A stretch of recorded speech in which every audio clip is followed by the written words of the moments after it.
तो ये समझ लो कि नाग के रूप में जो आप पूछ रहे हो ना, तो ये वही लोग हैं जो नाग के रूप में किसी को पूछ रहे, चाहे आप देवता मान लो, नाग आप देवता मान लो, जो भी मान लो। तुम्हारे घर में नाबालिग बंदे की डेथ हुई है, उनके तुम्हारे एंसेस्टर्स ने जब भी जिनके भी एंसेस्टर्स में ऐसे किसी दोष के कारण नाबालिग बच्चों की डेथ हो रही है, वहां पे एक तरह सांप के रूप में नजर आते हैं। और उनके घर पे फिर बहुत सारों की डेथ होती है, बहुत सारों का तकलीफ आती, तो कोई बताते थे कि भाई तुम्हारे को नाग दोष लग गया है, काल सर्प दोष लग गया है, ये एक शक्ति का दोष है जो तुम्हारे खानदान पे आ गया है।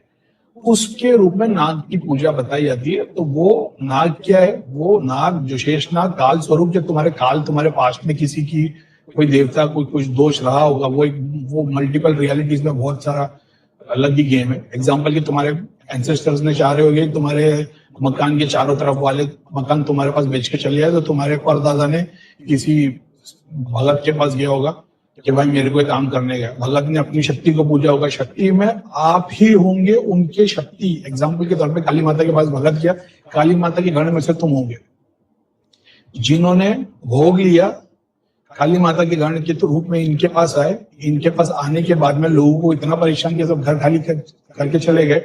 ये बंदे का संकल्प पूरा हुआ, कर्मा के स्वरूप में तुम उसी घर में पैदा हुए।